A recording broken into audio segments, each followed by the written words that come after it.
Hello,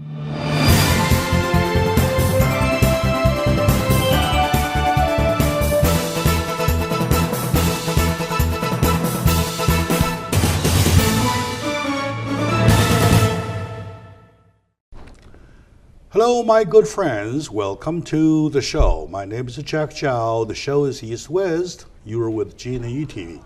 Welcome. Yes, California is a state known for its lots of characters, but one of those characters are, those very outstanding, super outstanding character is that we are dry. We are a dry state.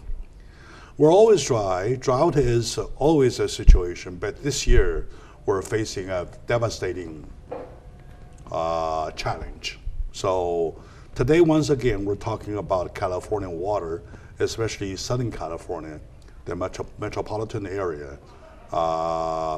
Joining me is my reliable source of information, Mr. Kenneth Hemmings. I've got a friend, Ken Hemming, or Ken Manning. Yeah. That's kind of a tongue twister. Yeah. Okay. He's the executive director of Water Quality Control. All right. Water Quality Authority governing the Southern California water resources. So welcome, Ken, to the show. Good to be here, Jack. Thank you. Yes, like I said, we need the very up-to-date information about water. Mm-hmm. Since you were here last time, that was a few months ago, we were doing very bad at that time. Mm-hmm. So now, compared to that time, are we better, are we worse, or are we the same? Well, as you might remember, the last time I was here, I talked about the fact that we were in a drought, and before things are going to get better, they're going to get worse, and that's exactly what's happening. It is getting worse. Yeah, it's getting worse, and that's predictable because the weather is getting hotter. And of course, we're at a point in the season where many farmers up and down the state are making decisions about planting or their crops or their trees. Mm-hmm. And you've got people vacationing, you've got a lot of things happening.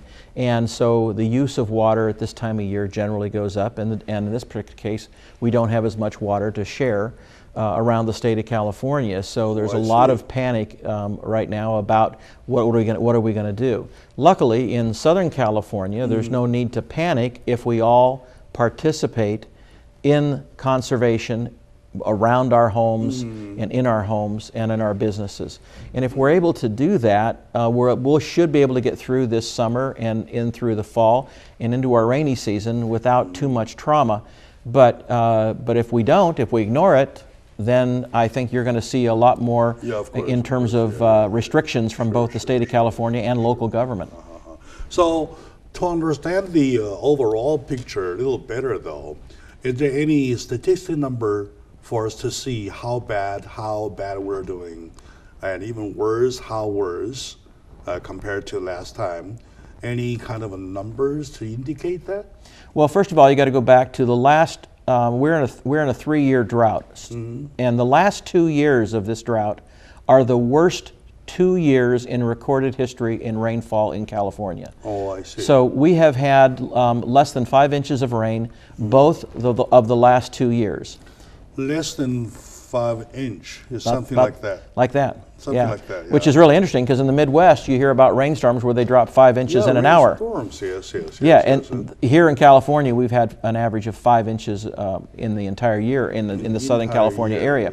But overall in the state of California it's been bad. Now many in the past, we have bad rain years in Southern California, but Northern California has good rain years, and the snowpack is good. And so we can take some of that water from Northern California and move it south. Well, the last 2 years, Northern California has had the same problem.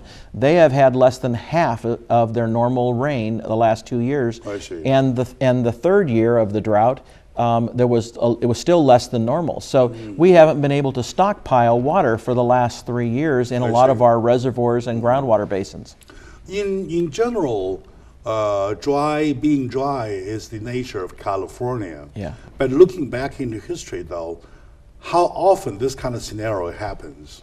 Well, there's no doubt that over the last decade, there's been a lot of discussion about global warming. And I'm not so sure exactly what global warming means, other than the fact that it means weather patterns are changing. And I think they are changing, and I think that what we're seeing is the result of that.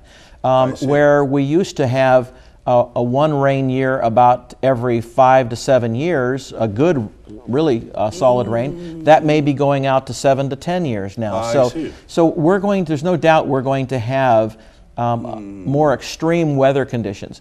The most devastating part about that is that we don't get the snow in the mountains, either locally or in Northern California, because when you get that kind of snowpack, that means that the water will come to you slowly as the snow melts. It's a reserve. And it allows you to capture more of the water. If you just get rains, you get that quick runoff, and you can't capture it as easily. So a lot of us in Southern California are working on strategies to try and capture more rainwater during those heavy rain periods, so that we can get that water into the ground or in reservoirs, so we can store it for use during hot periods like the summer and fall. I see. In other words, regardless where you sit, on the left or on the right of the global warming issue, the pattern of the weather is changing. Oh, there's no doubt about it. The proof is there, yeah. Forget the reason, forget whatever. Doesn't make any difference. Forget where you stand, the left or right, because I hear left and right, they argue all the time. Yeah. They say yes or no, no or yes, whatever. But one thing for sure, in your eye, as a professional on this water board, you know the weather pattern is changing. Yeah, if you look at the hydrologic cycle in terms of the hydrology of California, if you look at the over 150 years of data, you can see a clear pattern of changing weather here in California. Oh, yeah. I see, all right. And the worst part is that there is no snowpack, not enough snowpack, which will serve as a slow supply while melting, right? Correct. Slow supply. Without that, you are just to concentrate on the fast run of the water, rainwater. Right. Which never happens, which didn't happen. Yeah, so if we have a rainfall, normally say here in the San Gabriel Valley, in the Los Angeles area, if we get about a ½ inch of rainfall every 2 weeks, we can capture most of that water with the systems that we have. But if we get a 1 inch rain or a 1.5 inch rain, some of that water is going to go out to the ocean because we can't capture it that quickly. We don't have enough facilities. So, or if you get 2 or 3 rainfalls in a row very quickly, it's difficult to capture that. So we're looking at strategies to try and capture more of that water, which will help us. And then we're looking at ways that we can do additional things. For instance, recycled water. We certainly want to clean up the groundwater that's polluted, so we can utilize that. We're also looking at things like desalinization and other strategies. I see.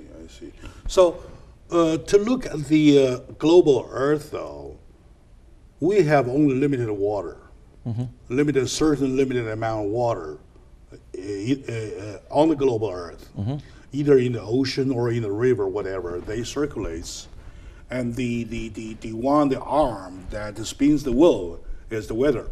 Right. All right. With the weather pattern changing, so you're talking about a devastating factor. Yeah, it's something we've got to compensate for. It means that we have to recognize that it's occurring and change the way we do business. One, we're going to have to use less water. Two, we're going to have to find ways to maximize the way we capture water. And then we're going to have to make sure our systems are redundant enough so that we have systems when systems go down. So here we are in the middle of a drought, and as we start to have less and less water, we have to make sure we have the systems in place to make sure we can move water from one region that may have too much or more than they need to areas that don't have it. So we have to look differently the way we use water in California. Okay, let's take another look into the pictures we do not want to see at all. For example, what if this situation even worsens? Right? And it gets to a point there's no water at all. So what will happen to us, Californians? Well, I don't think we'll ever get to the point where there's be no water, but let's look at an extreme where we get to a situation similar to what we have, for instance, in Albuquerque or Phoenix or Las Vegas, where the rainfall is even less than we have here. You're not going to have grass, because in your home, for instance, in your home, and this is amongst most people, 75% of the water you use is outside the home. It's not for drinking, it's not for bathing, it's not for doing your dishes. It's watering your plants. For the grass, for the Right. plants. Yes, So what we have to do is, if we have a dramatic change where we lose a lot of ability to capture water, is that people are going to have to live without those luxuries of green grass. I see. And that's the extreme, I think, and I'm not sure we'll ever get to quite to that extreme, but I think people are going to need to start figuring out how to spend less water outside their home. In other words, we're reaching to a point that we have to balance ourselves with a lifestyle. Yes. Right. So, all right.